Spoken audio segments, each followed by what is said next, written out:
I'm Tori, the 2011 and 2012 Careers Officer of the Flinders chapter of Golden Key, and I'm here to talk to you about my personal experience about getting a government graduate job in Canberra, and hopefully this will be useful for anyone who's looking at a graduate position or just looking at the processes they might need to go through to get a job after uni. One important thing to remember about applying for graduate jobs, and generally just being career ready, is that you have to start early and do whatever you can to be prepared for getting a career and building the life you want after uni's finished. Most graduate programs need you to apply in March or April for jobs that don't start until the following year. This means that if you want a graduate position straight out of uni, that you need to be applying almost a year before you finish. Graduate jobs are highly competitive and popular.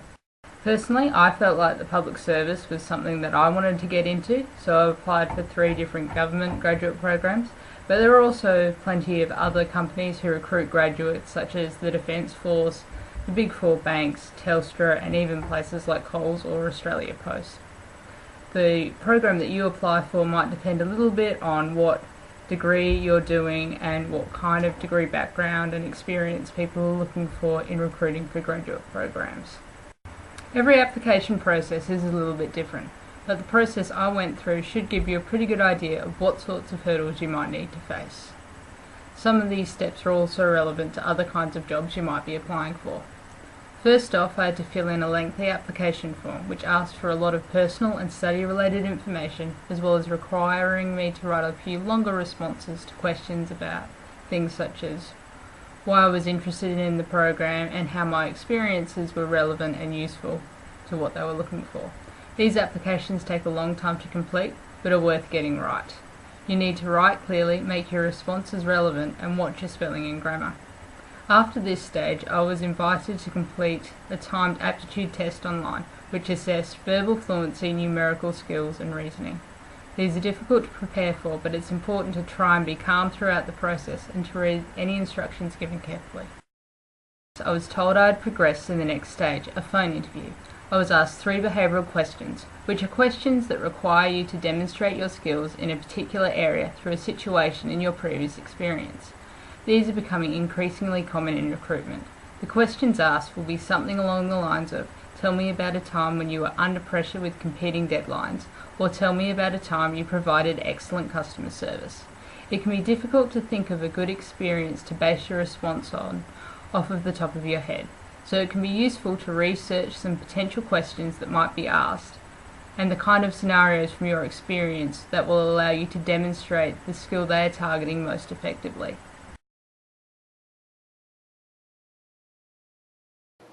In my current role, I orientate new staff to our facility. The personnel may range from work experience to volunteers and employees throughout the organisation. There are some noticeable traits that cause a person to stand out from others. As a new employee or worker, as stated in the Work Health and Safety legislation, there are a few attributes that may be worthwhile considering. Be respectful but friendly. A genuine smile is noticeable. Do your homework about the organisation, but don't think you know it better than the person interviewing you. Understand some workplace terminology. Their vision and mission statement is a good start. If that is unavailable, it may be helpful to look at another business similar to the one you're interested in. Use your initiative. Be punctual. Ask questions if you're not sure about something. Orientation or induction may be an appropriate time to ask questions. This will depend on the organisation, as you may have to wait and direct the questions to your line manager. It could be something you ask at your induction. If I have some queries, who do I direct them to? Do you share the same role as others, or is it different? Are there specialised skills required? If you are to work on your own, how can you encourage the team mentality? If you're a first-time employee or worker, consider your skills and ask yourself if you need improvement in any, e.g. public relations, telephone and communication skills, computer and word processing skills, working in a team or autonomously. Try and prepare yourself for the prospective job. If this is not your first job, think about whether you have good problem-solving skills. How are your decision-making, planning, conflict or negotiation skills? Are you organised? Do you have good leadership skills, but you don't usurp your power over somebody? If these aren't where you think they should be, can you have training to improve them? Remember to work within the parameters of a standard policy or procedure, ensuring it's safe. Consider what you would do if it's not safe. All the best with your prospective career.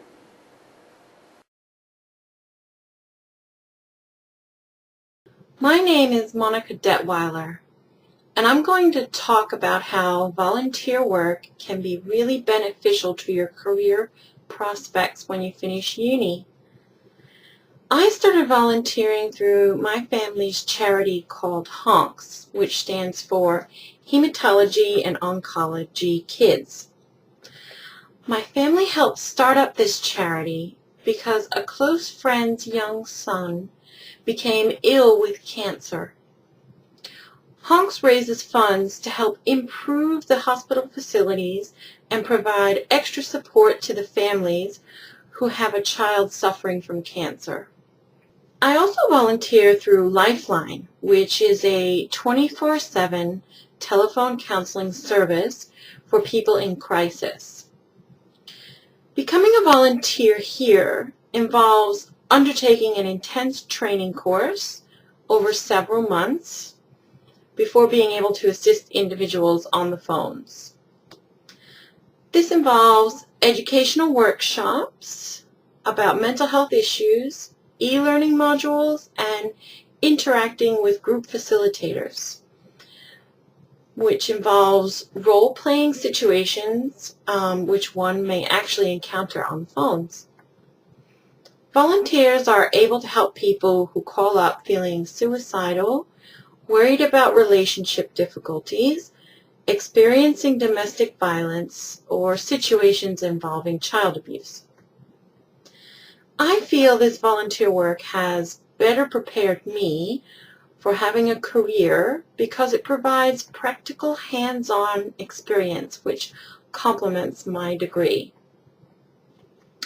Seeing or hearing the difference you can make in people's lives through helping out in the community has enabled me to get an idea of the sort of work that is best suited to me.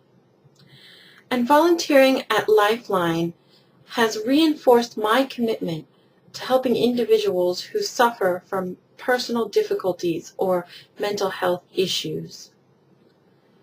Volunteering on the Golden Key Committee has also been a huge benefit to my career development.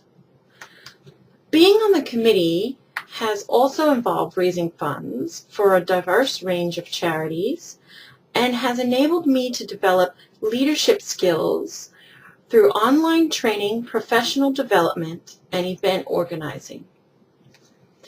This has given me the exciting opportunity to collaborate and network with individuals from a diverse range of academic and cultural backgrounds.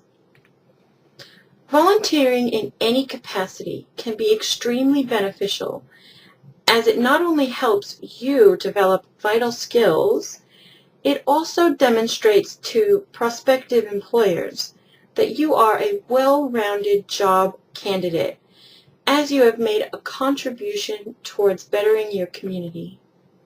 Thank you.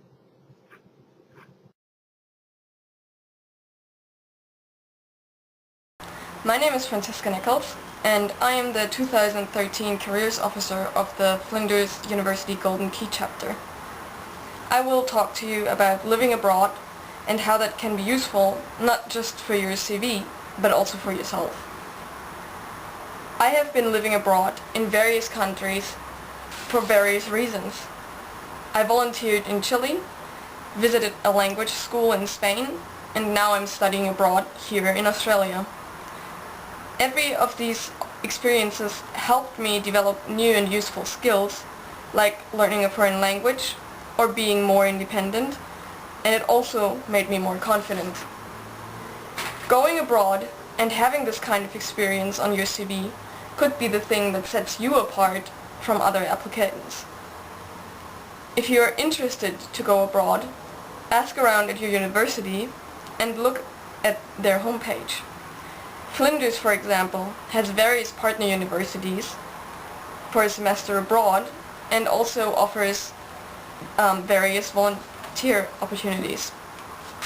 Other opportunities you can find through internet research, like language schools or internships abroad. Make sure that you start planning your time abroad early, since it does take a long time to organize. Whether you decide to do a semester abroad, an internship, or visit a language school, it will be a worthwhile experience. A lot of companies are looking for people with this kind of experience, since it shows that you are not scared of challenging yourself and taking a risk. Living abroad will be something you never forget, and you will learn about yourself, a different culture, and about different people.